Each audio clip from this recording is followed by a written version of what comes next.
The barn door slammed shut, and Katherine Sterling heard the bolt slide home from outside. Last Chance, Louisiana, August 1886, and she was locked inside a timber box that smelled like kerosene. This is a terrible way to die. She kicked the door twice, then spun toward the hay bales stacked near the back wall, searching for another exit. Smoke curled under the door crack, thin and gray, then thickened fast. Someone had set the barn on fire. She was a traveling photographer, 24 years old, who had arrived in town 3 hours ago to claim her late father's studio. And now a stranger wanted her dead. She coughed, grabbed her camera trunk, and dragged it toward the far corner where a plank wall met the roof. A man's voice shouted from outside. "Stand back from the door!" Wood splintered. The door crashed inward. A tall ranch foreman in a brown cowboy hat and soot-streaked work shirt lunged through the smoke, eyes scanning until he found her. Calvin Chambers, 28, haunted but kind, had been trying to keep peace between feuding neighbors when he saw the flames. "Come on!" He grabbed her wrist and pulled her toward the doorway. A roof timber cracked overhead. She stumbled, and he caught her around the waist, yanking her forward as the beam crashed down behind them, spraying embers. They burst through the doorway into dusky heat, and she tripped on the threshold, falling forward into his arms. He caught her with both hands, steadying her against his chest, and for a heartbeat they stood frozen, faces inches apart, breathing hard. His blue eyes locked on her green ones. She felt his heartbeat through his vest. Then a second timber groaned inside the barn, and he pulled her 3 steps back as the entire frame collapsed inward with a roar of flame and ash. She stepped back fast, cheeks flushing. Thank you. Who are you? Calvin Chambers, ranch foreman at the Double C, 2 miles west. Who locked you in? I do not know. I came to claim my father's photography studio on Main Street. The lawyer said I need to bring proof of marriage by sundown, or the property reverts to the town. I do not have a husband. She coughed again, wiping ash from her face. Calvin's expression shifted, calculating. I need a wife by sundown, too. Legal trouble. There is a bounty on my head for a crime I did not commit. If I am married, the county has to verify my identity before they can arrest me. Buys me a week to prove I am innocent. Katherine stared at him. You want to marry me? Right now? You need a husband. I need a wife. We help each other, then go our separate ways when it is over. A horse whinnied from the road. Katherine glanced toward the sound and saw a tall man in a black coat stepping down from a carriage, a silver-handled cane in his right hand. The cane's head was shaped like a snake. He tapped it twice against the carriage door, slow and deliberate. Cyrus Pendleton, family patriarch, well-connected, a reckless gambler who made threats sound like advice. He owned half the land deeds in Last Chance and had been bribing officials for years. Calvin's jaw tightened. That is him. He forged a land deed to steal the widow Holloway's ranch. He is trying to force a sale by sundown, and he knows I have evidence. What evidence? A ledger. Every bribe in town. It clears my name and exposes him. But if I use it, half the officials lose their jobs. They will burn the whole town down to keep it quiet.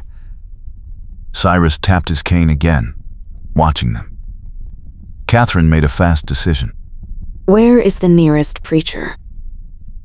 2 blocks east. Can you run? She nodded. He grabbed her hand, and they sprinted toward the road, cutting behind a water trough as Cyrus shouted for his men. They rounded the corner past the saloon and Calvin yanked her left, ducking into the narrow gap between two buildings. She slammed into his back as he stopped short. A wagon blocked the alley exit. He cursed under his breath, then boosted her up onto a rain barrel, climbing after her. They scrambled onto the low roof of the mercantile, and he pulled her flat as boots pounded past below. She was pressed against the sun-warmed shingles with his arm across her shoulders, shielding her. She could feel his breath on her temple. When I say go, we drop down the other side and run for the church. She nodded against his chest. His hand tightened on her shoulder, protective and steady, and something warm uncurled in her ribs. Why did Cyrus want me dead? You are leverage. If I marry you, the law has to process paperwork. That gives me time to use the ledger. He wanted you gone before I could find you. She turned her head, meeting his eyes 6 inches away. You did not even know I existed an hour ago. I know you now. The moment stretched. Then boots scraped on gravel below, and Calvin whispered, Go. They rolled, dropped, hit the dirt running. The church stood at the end of the block, white clapboard with a crooked steeple. Catherine's lungs burned, but she kept pace. Calvin shoved the door open, and they stumbled into dim coolness. A circuit preacher, in a threadbare coat, looked up from his Bible, startled. We need to get married. Right now. The preacher blinked. Do you have a license? Calvin pulled a folded paper from his vest pocket, already filled out. I got it this morning. I just needed a bride. Katherine laughed, breathless and half panicked. This is insane. You have a better idea? She did not. The preacher cleared his throat. Names? I see in the warned Rand und Reckling, one Soffer said, and prior to less down. The ward went Stess with the pier and love carve. They were their lives, with a lost lod's mark to win. And Stess. I looked born frest in the teaching nine ties. The head had barred flaffer. I called it tire, was point fi he was pay for a Christ its westing. Katherine Sterling. Calvin Chambers. The preacher motioned them forward. Witnesses? Calvin glanced at the empty pews. We will skip that part. Catherine's heart hammered as the preacher opened his book and began the shortest wedding ceremony in last chance history. 2 minutes later, Calvin slid a plain silver band onto her finger, his hand warm and calloused, and the preacher pronounced them married. Calvin looked at her, something unreadable in his eyes. You can kiss the bride. She froze. He leaned in slowly, giving her time to pull back. She did not. His lips brushed hers, gentle and brief, and her stomach flipped. Then the church door banged open, and Cyrus Pendleton stepped inside, snakehead cane tapping the floorboards. Cyrus smiled, all teeth and no warmth. He tapped his cane twice. Mr. Chambers. Miss Sterling. Or should I say Mrs. Chambers now? Congratulations. Calvin stepped in front of Katherine, one hand resting on her waist behind him. The marriage is legal. You can check with the county clerk. Cyrus's smile widened. Oh, I will. But legal marriage does not stop a bounty, Calvin. The sheriff's deputy is waiting outside with a warrant. Attempted theft of livestock, signed by Judge Harlan. You are coming with us. That charge is a lie, and you know it. I never touched those horses. Cyrus tapped his cane again, slow and menacing. Prove it. Or spend the next month in a cell while I finish buying the Holloway ranch. By the time you get out, the deed will be filed, and the railroad survey will be done. You lose. Katherine felt Calvin tense. She stepped out from behind him, meeting Cyrus's gaze. What do you want? Cyrus's eyes flicked to her, assessing. Smart girl. I want the ledger your new husband stole from my office last week. He brings it to me tonight, and I will withdraw the warrant. He keeps it, and he goes to jail. Simple. He did not steal anything. You framed him. Can you prove that? Katherine's mind raced. She had no proof, no leverage, nothing but a marriage certificate and a camera trunk still sitting in the ashes of a burned barn. Then she remembered. I can. My father kept records of every land transaction he photographed. Deeds, sales, transfers. If you forged the Holloway deed, there will be a mismatch in the dates. I have his archive. Cyrus's expression hardened. He tapped his cane once. Sharp. Where? Safe. You withdraw the warrant, and I will tell you. Cyrus stared at her for 3 long seconds. Then he turned and walked out, cane tapping. The door swung shut. Calvin exhaled. You just bluffed a man who kills people for lying to him. I was not bluffing. My father's studio has the records. We just need to get there before Cyrus does. Calvin grabbed her hand and pulled her toward the back door of the church. They slipped out into the alley as the preacher called after them about signing the register. The studio stood on a side street, a narrow building with a painted sign that read Sterling Photography. The door was locked. Katherine pulled a key from her skirt pocket and fumbled it into the lock. Her hands shook. Calvin covered her hand with his, steadying it. Breathe. She did. The lock clicked. They pushed inside, and she shut the door fast, bolting it. The studio smelled like chemicals and dust. Shelves lined the walls, packed with glass plates and ledgers. Katherine lit a lamp and pulled down the nearest ledger, flipping pages. 1884. 1885. Here.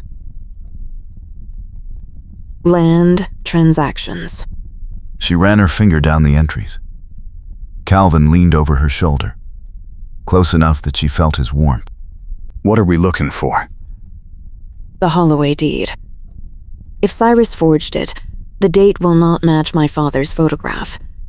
He always dated his plates. She found the entry. Holloway Ranch, sale to Cyrus Pendleton, dated March 10th, 1886. She cross-referenced the glass plate number and pulled it from the shelf. Calvin held the lamp while she held the plate up to the light. The image showed a deed with a clear date, March 10th, but the signature looked wrong. She squinted. This is not Mrs. Holloway's handwriting. Look at the capital H. She always loops it. This one is sharp. Can you prove it? In court. If I have a comparison sample, yes. Calvin nodded. The county clerk has her original will on file. We can get it tomorrow. A window shattered in the back room. Katherine jumped. Calvin shoved her behind a desk and pulled a revolver from his belt. Stay down. Boots crunched on broken glass. 2 men stepped through the back doorway, hired muscle in dark coats. The first one grinned. Mr. Pendleton wants the ledger. And the girl. Calvin fired once splintering the doorframe.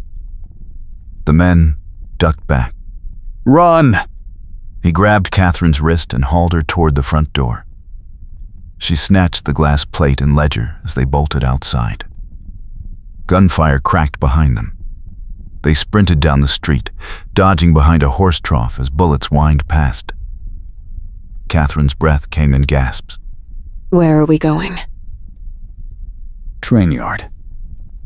There is a freight train leaving in 10 minutes. We get on it. We can reach the county seat by morning and file the evidence before Cyrus can stop us. She nodded, clutching the ledger to her chest. They ran. The train yard sprawled at the edge of town, all rust and steam and rattling metal. A freight train sat on the tracks, engine hissing. Workers loaded crates into the boxcars.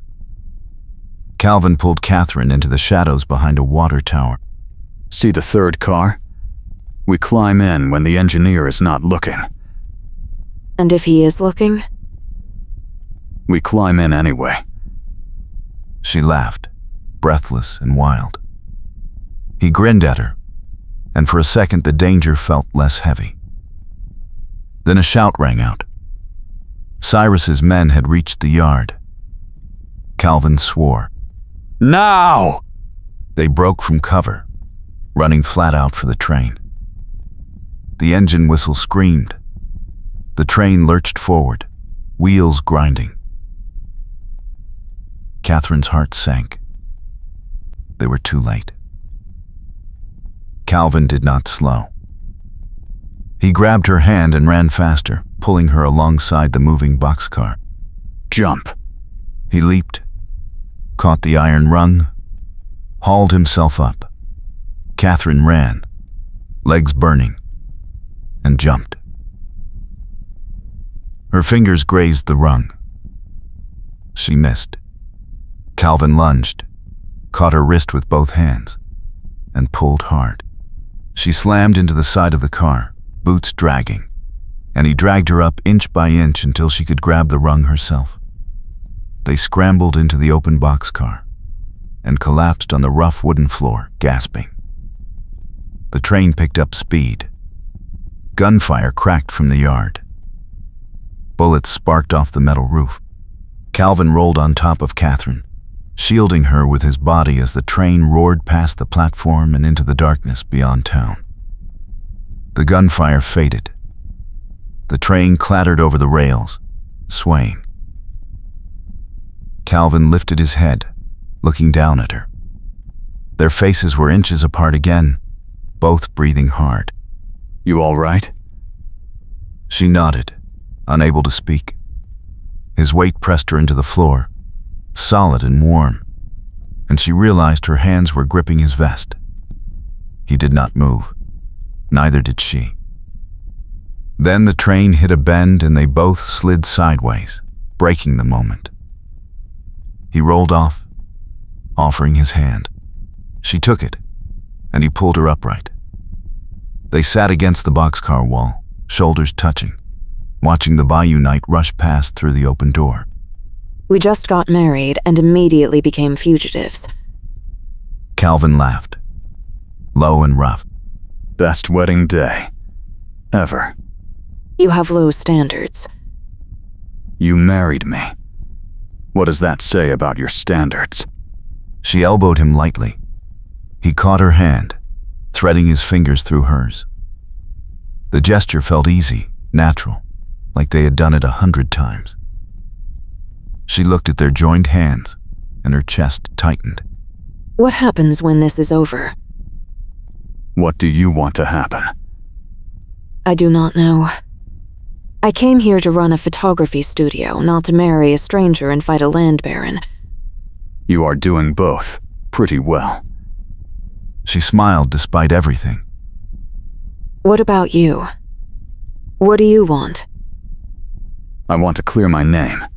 Save the Holloway Ranch. Maybe keep the wife I just got. Her breath caught. Calvin. Katherine. He leaned in. The train swayed. Their lips met, slow and sure this time. No preacher watching, no danger interrupting. She kissed him back, tasting dust and smoke and something sweeter. His hand cupped her jaw, thumb brushing her cheekbone. When they broke apart, he rested his forehead against hers. I know this is fast. Fast is all we have. Then let us make it count. She nodded. He pulled her closer, wrapping his arm around her shoulders, and she tucked herself against his side. The train rattled on through the night, carrying them toward the county seat and whatever came next. They reached the county seat at dawn, a larger town with brick buildings and a courthouse. Calvin helped Katherine down from the boxcar, and they walked through empty streets to the county clerk's office. The clerk, a thin man with spectacles, looked up as they entered. We need to see the Holloway will. Public record. The clerk hesitated. It is filed, right? Yes. But Mr. Pendleton requested it yesterday. He said he needed to verify the sale. Did you give it to him? No. He is not family. But he offered a substantial fee. Calvin leaned on the counter. We are filing a fraud complaint. We need the original will for comparison. The clerk glanced at Katherine. You are Mrs. Chambers? Yes. The clerk pulled the will from a locked drawer and laid it on the counter. Katherine set her glass plate beside it, holding both up to the window light. The handwriting did not match.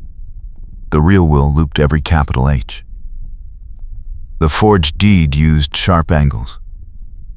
She pointed to the difference. This proves Cyrus forged the deed. The clerk adjusted his spectacles, studying both documents. I will need to notify the judge. This could take weeks. We do not have weeks. Cyrus is trying to file the sale today. The clerk hesitated again. Katherine opened the ledger and pointed to the entry. My father documented this transaction. The date matches the forged deed, not the real will. If Cyrus files that deed, Mrs. Holloway loses her ranch, and Cyrus controls the railroad survey route. That affects every homesteader in Last Chance. The clerk paled. I will take this to Judge Morrow immediately. Wait here. He hurried out. Katherine exhaled, leaning against the counter. Calvin touched her elbow. You did it. We did it. He smiled, and she felt warmth spread through her chest. Then the door banged open, and Cyrus Pendleton stepped inside, snakehead cane tapping the floor. Cyrus's eyes went to the documents on the counter. He smiled, cold and sharp. Clever. But it does not matter. Judge Morrow is in my pocket. He will rule the handwriting analysis is inconclusive. You will spend months in court while I finish the sale. Then we will take it to the federal marshal. Cyrus tapped his cane twice, slow. The marshal is 3 weeks away. I own this county, Calvin. You cannot win. We already did. The clerk is with the judge right now. The deed is void. Cyrus's smile vanished. He stepped closer, cane tapping. You are making a mistake, Mrs. Chambers. Walk away now, and I will let you keep your father's studio. Keep pushing, and I will make sure you lose everything. Katherine met his gaze, steady. You tried to kill me yesterday. I have nothing left to lose. Cyrus's jaw tightened. He turned to Calvin. The bounty is still active. I can have you arrested right now. Do it. The judge will ask why, and when he does, I will show him the ledger. Cyrus went still. What ledger? The one that lists every bribe you have paid in the last 5 years. Every official, every amount, every date.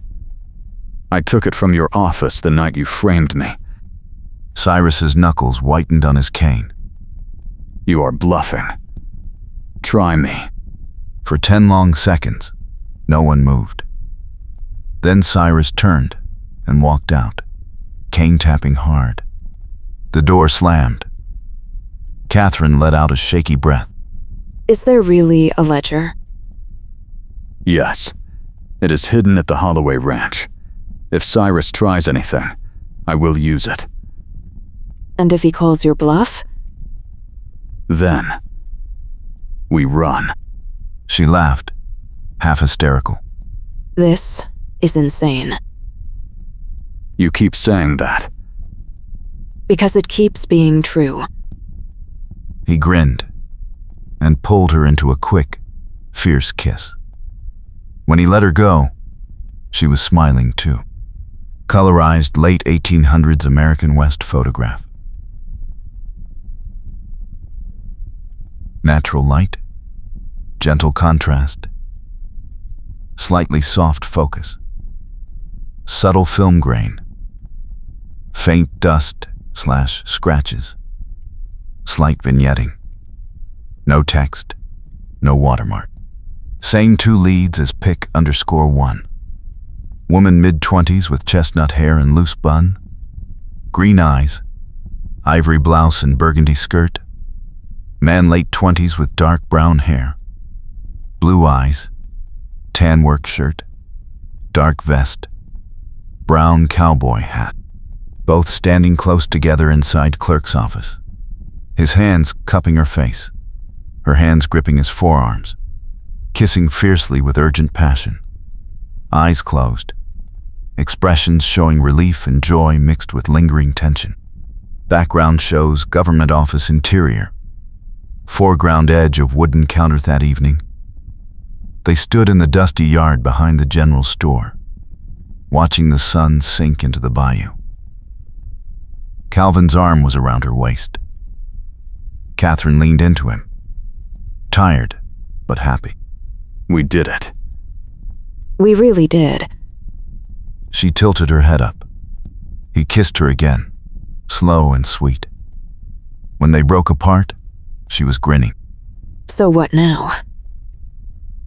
Now, we get married for real. We are already married. I mean properly. With a preacher and witnesses and a cake. A cake?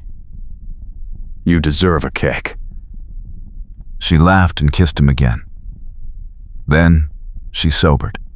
Cyrus is not going to let this go. No. But he will be careful. He knows if he pushes too hard, I will release the ledger. And if he runs?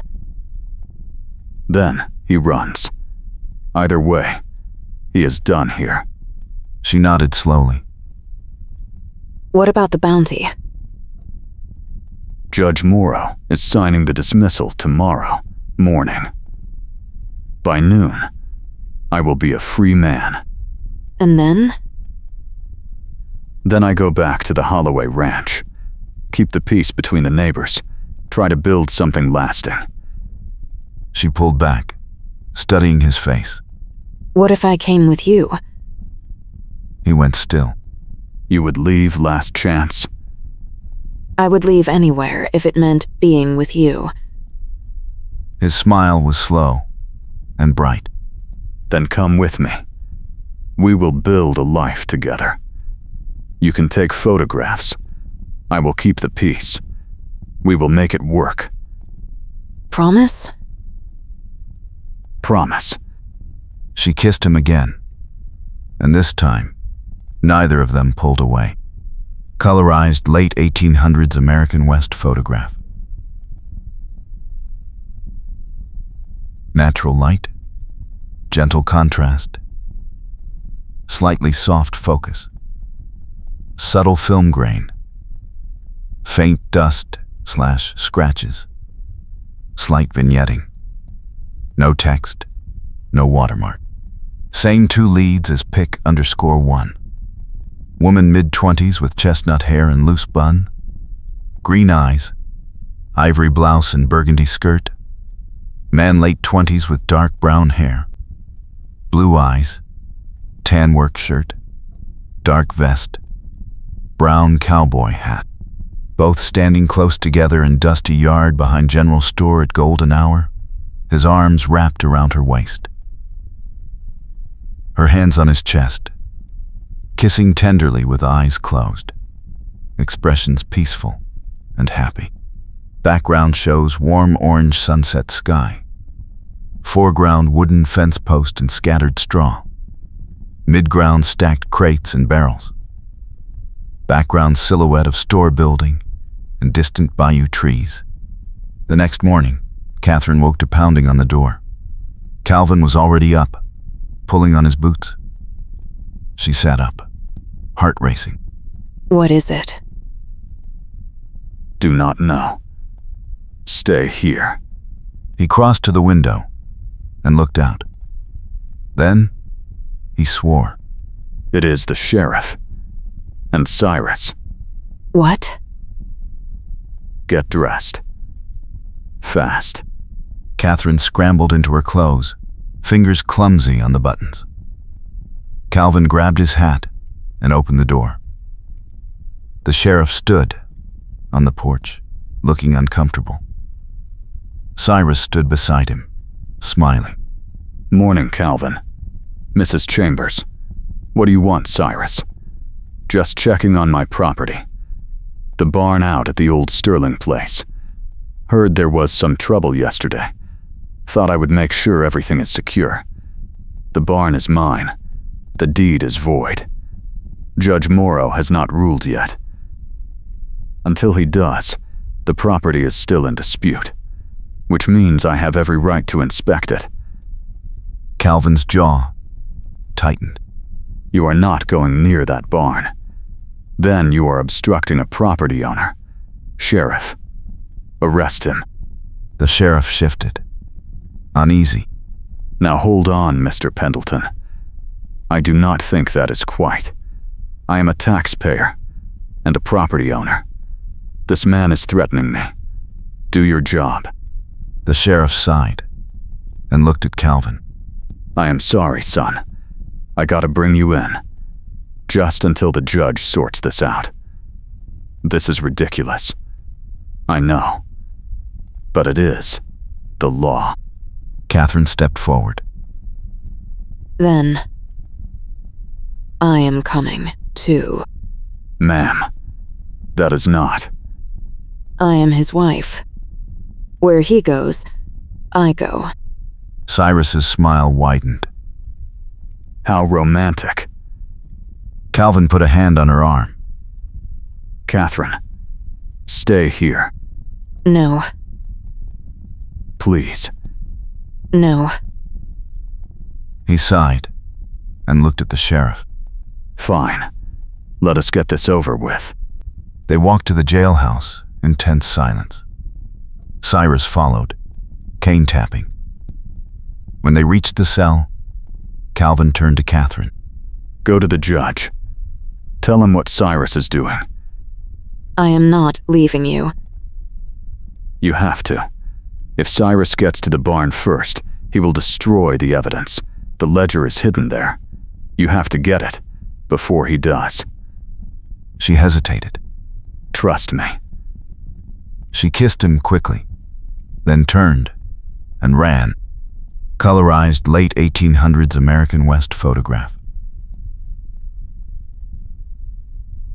Natural light, gentle contrast, slightly soft focus, subtle film grain, faint dust/scratches, slight vignetting, no text, no watermark. Same two leads as pic_1. Woman mid-20s with chestnut hair and loose bun, green eyes, ivory blouse and burgundy skirt.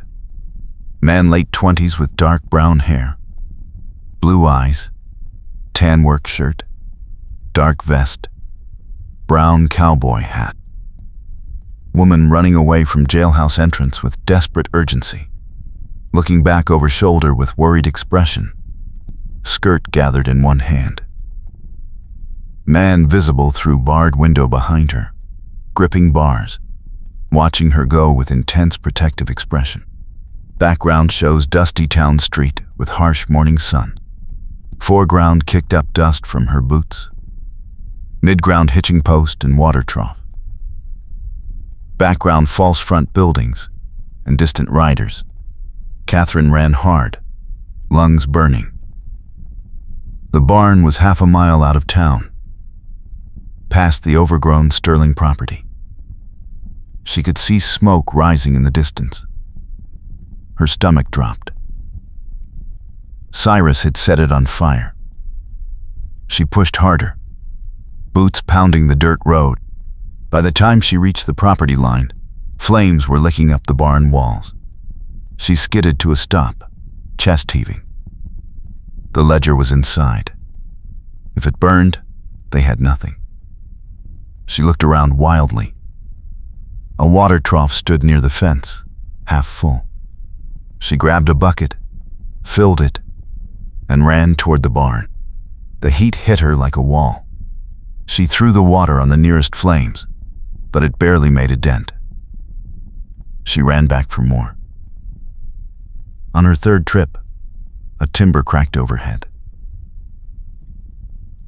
She looked up just as it started to fall. She dove sideways, hitting the ground hard. The timber crashed down inches from her head, sending up a shower of sparks. She scrambled to her feet, coughing. The smoke was thick now, black and choking. She pulled her shawl over her mouth and pushed deeper into the barn. The ledger was hidden in a loose board near the back stall. She dropped to her knees, feeling along the floor. Her fingers found the edge of the board. She pried it up and grabbed the leather-bound book inside. Another timber groaned. She looked up and saw the whole roof starting to sag. She ran for the door, clutching the ledger. Behind her, the roof gave way with a deafening crash. She burst out into the open air, gasping. Her skirt was singed, her face streaked with soot. But she had the ledger. She hugged it to her chest and started running back toward town. Colorized late 1800s American West photograph. Natural light, gentle contrast, slightly soft focus, subtle film grain, faint dust/scratches, slight vignetting, no text, no watermark. Same two leads as pic_1. Woman mid-20s with chestnut hair falling loose from bun.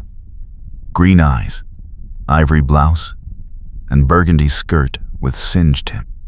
Woman bursting out of burning barn doorway, running toward camera with leather ledger clutched to chest. Face streaked with soot, shawl over mouth. Expression determined and fierce. Background shows barn engulfed in flames with collapsing roof timbers and thick black smoke. Foreground kicked up ash and embers.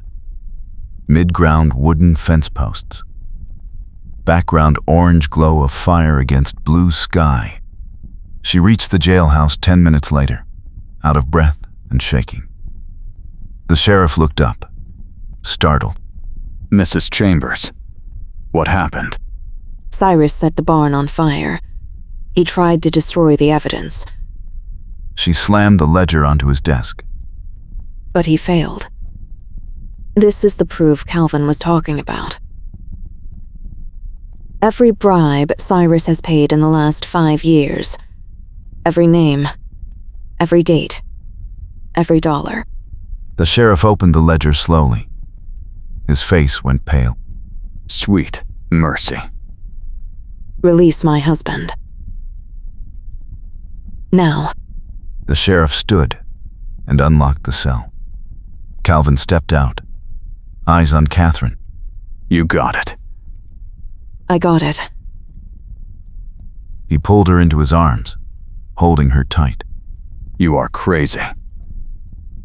You keep saying that. Because it keeps being true.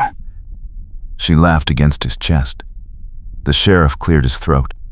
I will take this to the judge. But you two need to leave town. Tonight. Cyrus has a lot of friends. If they find out you have this, they will come for you. We will be gone by sunset. The sheriff nodded. Good luck. They walked out into the bright afternoon sun. Katherine leaned into Calvin, exhausted. Where do we go? The Holloway Ranch. It is 3 days' ride. We can rest there, then figure out what comes next. 3 days? On horseback. Unless you have a better idea. I do not. Then let us go. They stopped at the general store to buy supplies. Bedrolls, dried meat, coffee, a canteen. Katherine packed her camera carefully into a saddlebag. Calvin bought 2 horses from the livery. By the time the sun started to set, they were ready. They rode out of Last Chance at a steady trot, heading west. The bayou spread out behind them, dark and still. Katherine looked back once, then turned forward. Calvin reached over and took her hand. No regrets? None. He smiled and spurred his horse faster. Colorized late 1800s American West photograph. Natural light, gentle contrast, slightly soft focus, subtle film grain, faint dust/scratches, slight vignetting, no text, no watermark. Same 2 leads as pic_1. Woman mid-20s with chestnut hair and loose braid. Green eyes, ivory blouse and burgundy skirt. Man late 20s with dark brown hair, blue eyes, tan work shirt, dark vest, brown cowboy hat. Both on horseback riding side by side at steady trot, he reaching across to hold her hand. Both looking forward with hopeful expressions. Her camera bag visible on saddle. Background shows golden sunset over bayou landscape. Foreground dusty trail. Midground swaying marsh grasses. Background silhouette of Last Chance buildings and dark bayou trees. They made camp that night beside a slow-moving creek. Calvin built a small fire while Katherine unpacked the bedrolls. They ate in comfortable silence, watching the stars come out. When they finished, Calvin leaned back against his saddle. Tell me something I do not know about you. Like what? Anything. She thought for a moment. I wanted to be a painter when I was young, but my hands were not steady enough. So I became a photographer instead. Why photography? Because it lets me capture moments. Things that will never happen again. I like that. Like what? Like this. She gestured at the fire, the stars, the creek. Calvin smiled. You want to photograph this? Maybe. She reached for her camera, but he caught her wrist. Not tonight. Tonight is just for us. She set the camera down and moved closer, resting her head on his shoulder. He wrapped his arm around her. Tell me something else. I am terrified Of what? that this will not last. That I will wake up and it will all be gone. He turned her face toward his, gentle. It will last. I promise. You cannot promise that. I just did. She kissed him, slow and deep. When they broke apart, she was smiling. You are impossible. You keep saying that. Because it keeps being true. He laughed and pulled her closer. They stayed like that until the fire burned low, wrapped in each other's arms. Colorized late 1800s American West photograph. Natural light, gentle contrast, slightly soft focus, subtle film grain, faint dust/scratches, slight vignetting, no text, no watermark. Same two leads as pic_1. Woman mid-20s with chestnut hair and loose braid. Green eyes, ivory blouse and burgundy skirt. Man late 20s with dark brown hair. Blue eyes, tan work shirt, dark vest, cowboy hat set aside. Both sitting close together by small campfire. His arm around her shoulders, her head resting on his shoulder. Both gazing at fire with peaceful expressions. Background shows starry night sky and silhouette of creek bank. Foreground glowing embers and bedrolls. Midground saddlebags and grazing horses. Background dark trees and night sky. 3 days later, they rode into the Holloway Ranch at midday. The main house was a low adobe building with a wide porch.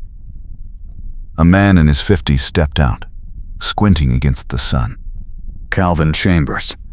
I thought you were dead. Not yet, Mr. Holloway. The older man grinned and clapped Calvin on the shoulder. Who is this? My wife, Katherine. Holloway tipped his hat. Ma'am. Welcome. Thank you. You two look like you have been through hell. Something like that.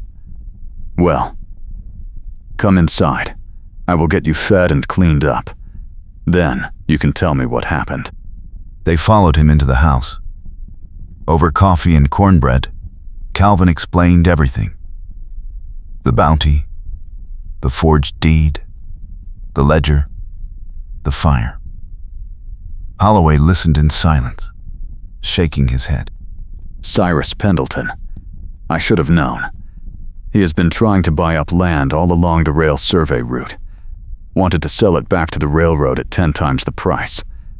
That explains the rush. It does. But you stopped him. Good work. It was not just me. Katherine did most of it. Holloway looked at her with new respect. Brave woman.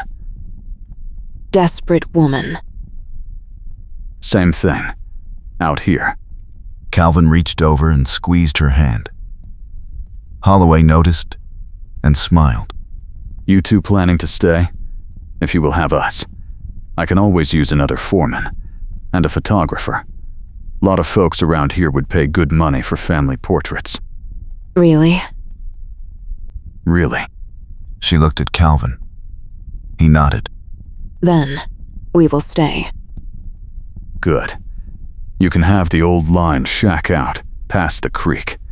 It is small, but it is clean. Fix it up however you like. Thank you, sir. Do not thank me yet. You have not seen the shack. They all laughed. That afternoon, Calvin and Katherine rode out to see it. It was small, just 2 rooms and a porch. But the roof was solid, and the windows faced east. Katherine stood in the doorway, imagining it filled with light. It is perfect. You sure? I am sure. He kissed her, long and sweet. When they broke apart, she was grinning. Let us start now. Start what? Building our life. He smiled and pulled her inside. colorized late 1800s American West photograph. Natural light, gentle contrast, slightly soft focus, subtle film grain, faint dust/scratches, slight vignetting, no text, no watermark. Same two leads as pic_1. Woman mid-20s with chestnut hair and loose braid, green eyes, ivory blouse and burgundy skirt. Man late 20s with dark brown hair, blue eyes, tan work shirt, dark vest, brown cowboy hat. Both standing in doorway of small line shack. His arms around her waist from behind, her hands over his. Both looking out at sunlit landscape with hopeful expressions. Background shows open ranch land with distant creek and rolling hills. Foreground wooden porch boards. Midground wildflowers and fover the next 3 days. They worked side by side. Calvin repaired the roof and replaced loose boards while Katherine scrubbed floors and hung curtains she bought in town. Holloway sent over a bed frame and a table. By the third evening, the shack looked like a home. Katherine stood on the porch watching the sunset, exhausted but happy. Calvin came up behind her and wrapped his arms around her waist. Tired? I seen the Warner fletter. One stress. There were cless down. The more the wind stress but that few year in his trams. There was enough, the lust lot spark. A singly stress. And strime, I teaching then ties. Howard fire. I told it fire, but my finally was pay for a cry situating. I singly us. Very. But it is a good tired. I know what you mean. She turned in his arms and looked up at him. Calvin, I need to tell you something. What is it? I was scared when we got married. I thought it was just a legal arrangement. But somewhere along the way, it stopped being that. I know. You do? Katherine, I fell for you the moment you walked into that clerk's office. I just did not think I had the right to say anything. Why not? Because you deserved better than a man with a bounty on his head. I did not want better. I wanted you. He kissed her then, slow and deep.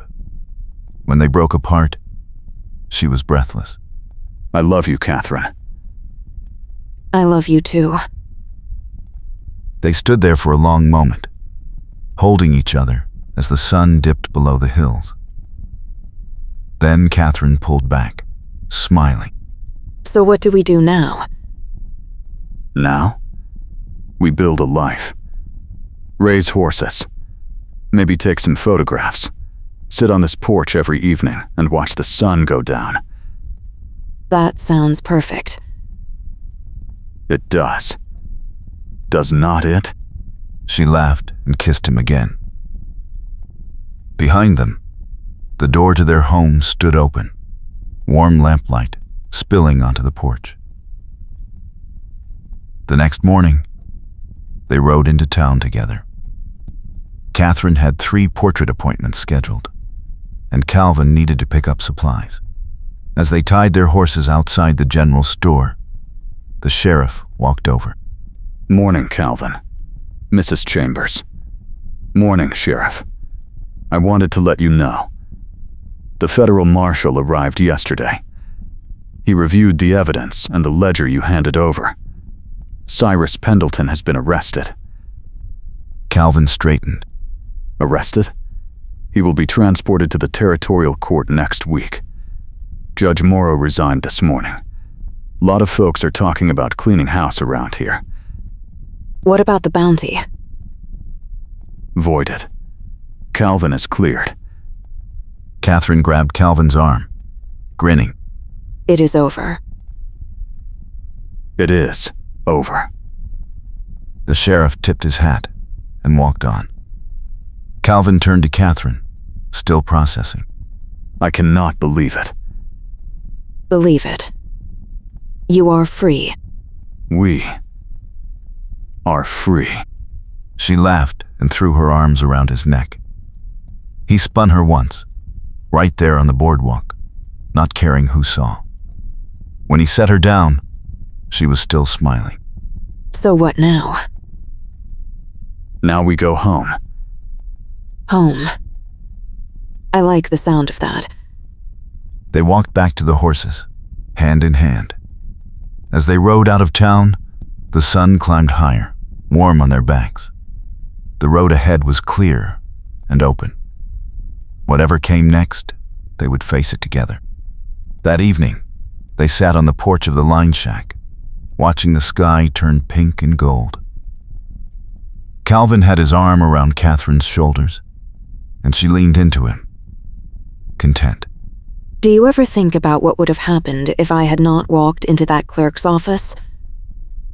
All the time. And? And I am grateful. You did. Me too. He kissed the top of her head. Katherine, seeing mourner fletter, one sopper said, there were cless down. The morn the wind stus but that for year on his trams. There was enough, the lust laud spark. But stus, I looked when, I teaching then ties. Katherine, I called it tire, but my signed he was pay for a Christ it's watching, but I cyberly us. Yes? I want to do this right, the way we should have from the start. He pulled back and reached into his pocket. When he opened his hand, she saw a simple silver ring with a small turquoise stone. It was my mother's. I know we are already married, but I want you to have it, not because of a deadline or a legal trick, because I love you. Her eyes filled with tears. Calvin. Will you stay married to me, Katherine Sterling? For real this time? Yes. 1,000 times yes. He slid the ring onto her finger. It fit perfectly. She looked down at it, then up at him, smiling through her tears. It is beautiful. You are beautiful. She kissed him, long and sweet. When they broke apart, the sun had set, leaving only the soft glow of twilight. Come on, let us go inside. Wait. She ran to her saddlebag and pulled out her camera. I want to remember this moment. You want to take a photograph now? Yes. Right now. She set up the tripod quickly, hands steady despite her excitement. Stand there. By the porch rail. Like this? Perfect. She ducked under the cloth, adjusted the focus, then popped back out. Hold still. She triggered the shutter. The camera clicked.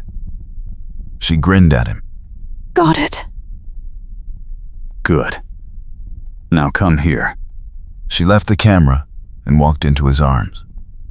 He kissed her again, deeper this time, and she melted against him. When they finally went inside, the stars were beginning to come out. The next few weeks passed in a blur of work and happiness. Calvin spent his days managing the ranch hands and mending fences. Katherine set up a small studio in the second room of the shack and started taking portraits for local families. Word spread quickly, and soon she had more work than she could handle. One afternoon, a young couple came for their wedding portrait. Katherine posed them carefully, adjusting the woman's veil and the man's collar. Now look at each other. Not at me. At each other. They did, and the love in their eyes was so clear it made Katherine's chest ache. She took the photograph, then smiled. That will be a beautiful one. After they left, Calvin came in with a cup of coffee for her. You are good at this. Thank you. I mean it. You make people look the way they feel. That is a gift. I learned from the best. My father always said a good photograph captures the truth. He would be proud of you. She looked up at him, eyes shining. I hope so. I know so. He kissed her forehead. That night, they lay in bed together, the window open to let in the cool evening breeze. Katherine traced circles on Calvin's chest, her head on his shoulder. Do you ever miss it? Being a foreman? Sometimes. But this is better. Why? Because you are here. She smiled and kissed his jaw. Good answer. I try. They fell asleep like that, tangled together, the future stretching out bright and wide before them. A few days later, Calvin came home with news. Holloway wants to expand the ranch. He is buying the old Mercer property. That is wonderful. He wants me to oversee it. More responsibility, better pay. You should do it. I wanted to ask you first, Why? because it will mean longer days. More time away from home. She set down the photograph she had been framing and walked over to him. Calvin, I want you to do what makes you happy. If this is it, then do it. What makes me happy is you. Then we are lucky. Because you already have me. He grinned and kissed her. I will tell Holloway. Yes. Good. That Sunday, they rode into town for supplies. As they walked down the boardwalk, people nodded and greeted them. Katherine smiled at the warmth of it. I never thought I would belong anywhere like this. You belong here. With me. With you. They stopped at the general store. While Calvin loaded supplies onto the wagon, Katherine wandered over to the post office. The clerk handed her a letter. It was from a newspaper in New Orleans, asking if she would be interested in selling some of her photographs for publication. She stared at the letter, heart racing. Calvin! He came running. What is wrong?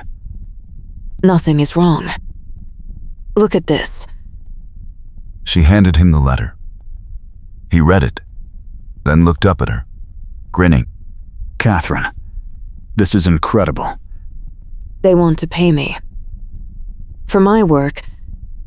You should do it. But what if it means traveling? Then, we will figure it out. Together. She hugged him tight. Together. On the ride home, they talked about the future. New opportunities, new challenges, new dreams. But through it all, one thing stayed constant. They had each other. Back at the ranch, Calvin helped her unload her equipment.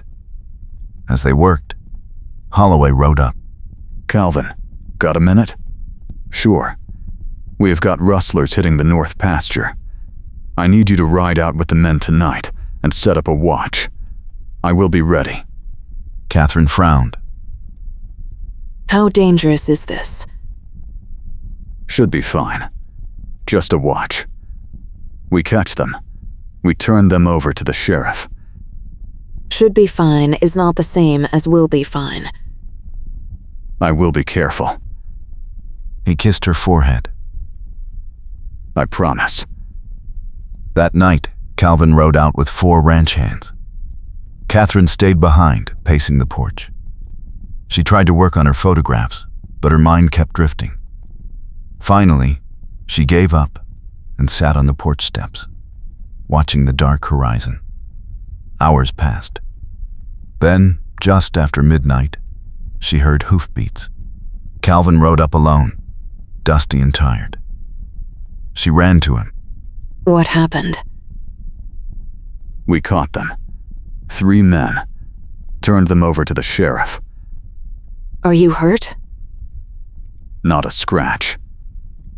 She pulled him down and kissed him hard. Do not scare me like that.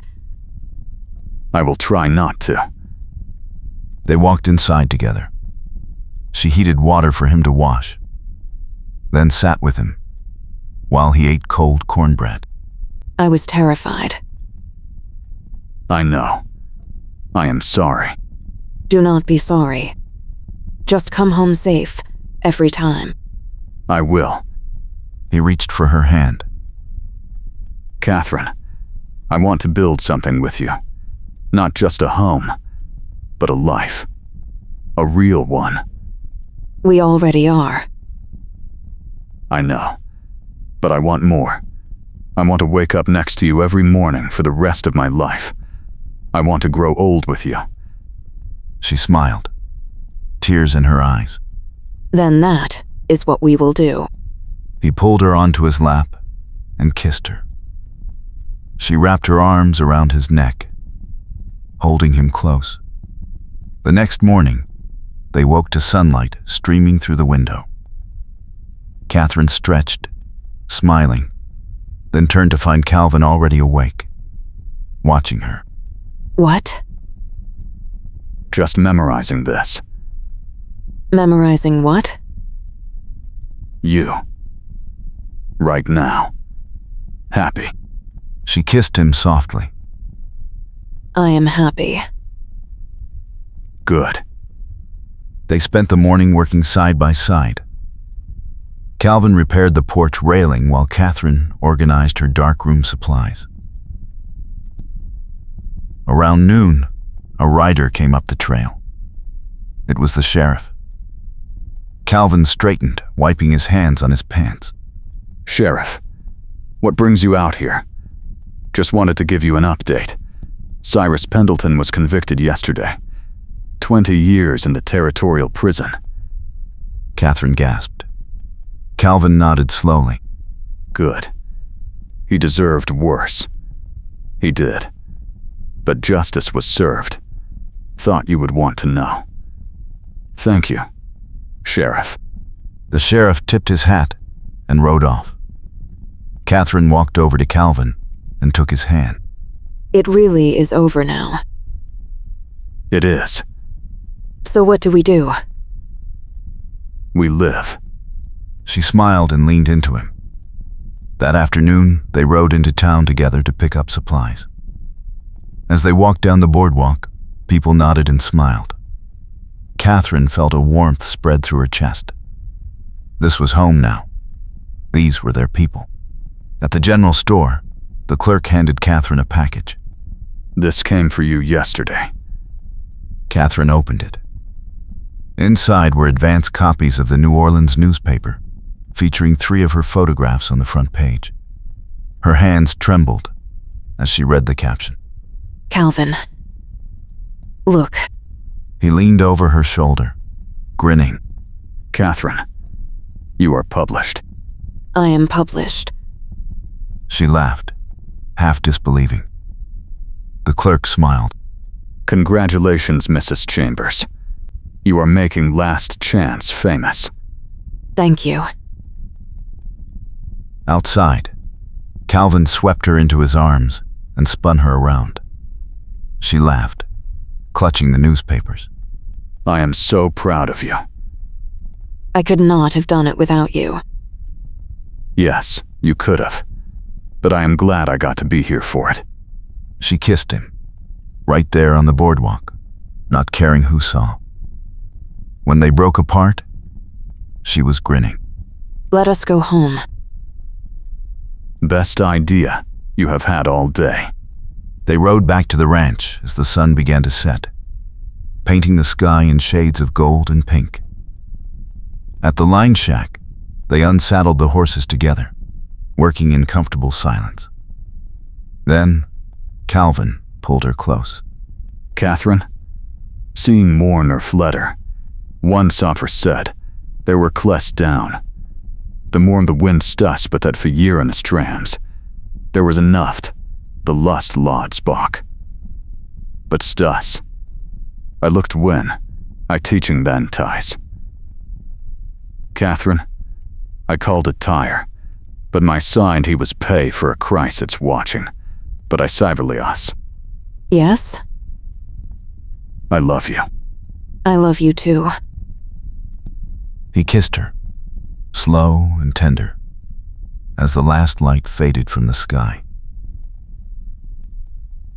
When they finally went inside, the lamplight spilled warm across the porch. Behind them, the door stood open, welcoming them home. Together, they had faced fire, danger, and betrayal. Together, they had won. And together, they would build a life worth living, one day at a time.